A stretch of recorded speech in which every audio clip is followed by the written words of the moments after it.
ಸುರೇಶ್ ಅಂದ್ಬಿಟ್ಟು ಇಲ್ಲೇ ಹೆಣ್ಣೂರಲ್ಲಿರೋದು. ಸೊ ನಾನಿಲ್ಲಿ ಫಸ್ಟ್ ಟೈಮ್ ನಂದಿ ಟೊಯೋಟೆಗೆ ಬಂದಾಗ ಕಾರ್ ಅಪ್ರೋಚ್ ತಗೊಳೋದಕ್ಕೋಸ್ಕರ ಬಂದೆ.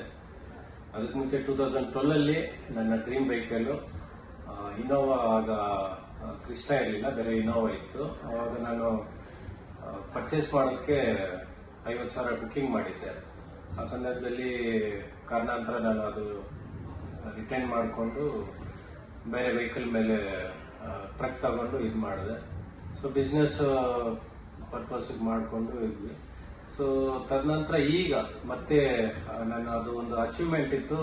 ಇನೋವಾ ಪ್ರತಿ ಸಾರಿ ನನ್ನ ಫ್ರೆಂಡ್ಸ್ ಹತ್ರ ಇದೆ, ಫಾರ್ಚುನರ್ ಇದೆ, ಮತ್ತೆ ಕ್ರಿಸ್ಟಾ, ಈಗ ಲೇಟೆಸ್ಟ್ ಕ್ರಿಸ್ಟಾನು ತಗೊಂಡಿದೆ. ನೋಡಿದೆ, ಡ್ರೈವ್ ಮಾಡಿ ನೋಡಿದೆ ಲೇಟೆಸ್ಟ್ ಕ್ರಿಸ್ಟಾ, ಚೆನ್ನಾಗಿತ್ತು, ಇಷ್ಟ ಆಯ್ತು. ಸೊ ಅದು 2012 ತಗೊಬೇಕಾಯ್ತು. ಬಟ್ ಅದಕ್ಕಿಂತ ಬೆಟರ್ ಆಗಿ ಈಗ ಒಂದು ಪವರ್ಫುಲ್ ವೆಹಿಕಲ್ ಆಗಿ ಟೊಯೋಟೋದವರು ಪ್ರೆಸೆಂಟ್ ಮಾಡಿದ್ರು. ಅದು ನನಗೆ ಇಷ್ಟ ಆಯ್ತು. ಹಾಗಾಗಿ ಬಂದು ಇಮಿಡಿಯೇಟ್ಲಿ ಬುಕ್ ಮಾಡಿದೆ.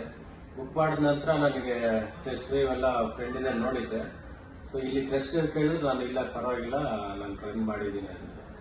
ಬಟ್ ಲಾಂಗ್ ಡ್ರೈವ್ ಮಾತ್ರ ಸೂಪರ್ ಆಗಿದೆ, ಕಂಫರ್ಟ್ಸ್ ಎಲ್ಲ ಪವರ್ಫುಲ್ ವೆಹಿಕಲ್. ಸೊ ಇದು ಫಸ್ಟ್ ಟೈಮ್ ಸರ್ವಿಸ್ ಬಂದಿದ್ದೀನಿ.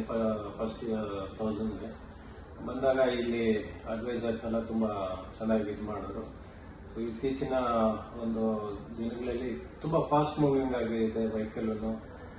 ಚೆನ್ನಾಗಿ ಒಂದು ಉನ್ನತ ಸ್ಥಾನಕ್ಕೆ ಆಚೆ ನೋಡೋಂಥ ವ್ಯಕ್ತಿಗಳು ಬೇರೆ ರೀತಿನೇ ಇದೆ. ಒಂದು ಅಪ್ರೋಚ್ ಮಾಡೋ ಅಂತ ಹೇಳಿ ನಮ್ಮ ಹತ್ರ ಬಂದು ಮಾತಾಡ್ಸೋದೇ ಆಗಲಿ. ಸೊ ಆ ವೆಹಿಕಲ್ಗಿಂತ ನಮಗ್ ಮರ್ಯಾದೆ ಬಂತ ಅಥವಾ ನಮ್ಮಿಂದ ವೆಹಿಕಲ್ಗೆ ಮರ್ಯಾದೆ ಬಂತ ಗೊತ್ತಿಲ್ಲ. ಜನ ತುಂಬಾ ಒಂದು ರೆಸ್ಪೆಕ್ಟ್ ಕೊಡ್ತಾರೆ. ಏನೇ ಇರಲಿ, ಚೆನ್ನಾಗಿದೆ ಗಾಡಿ.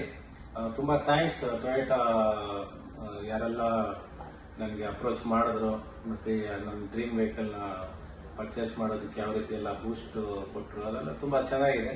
ಈಗಲೂ ಸರ್ವಿಸ್ ಬಂದಾಗ ತುಂಬಾ ಜನ ಎಕ್ಸಿಕ್ಯೂಟಿವ್ ಎಲ್ಲ, ಸರ್ವಿಸ್ ಮ್ಯಾನೇಜರ್ಸ್ ಅವರೆಲ್ಲ ಚೆನ್ನಾಗಿ ಮಾತಾಡಿಸಿದ್ರು. ಅಪ್ರೋಚಿಂಗ್ ಎಲ್ಲ ತುಂಬಾ ಚೆನ್ನಾಗಿದೆ. Thank you very much Toyota, Nandi Toyota Banaswadi ಅವರಿಗೆ. Thank you.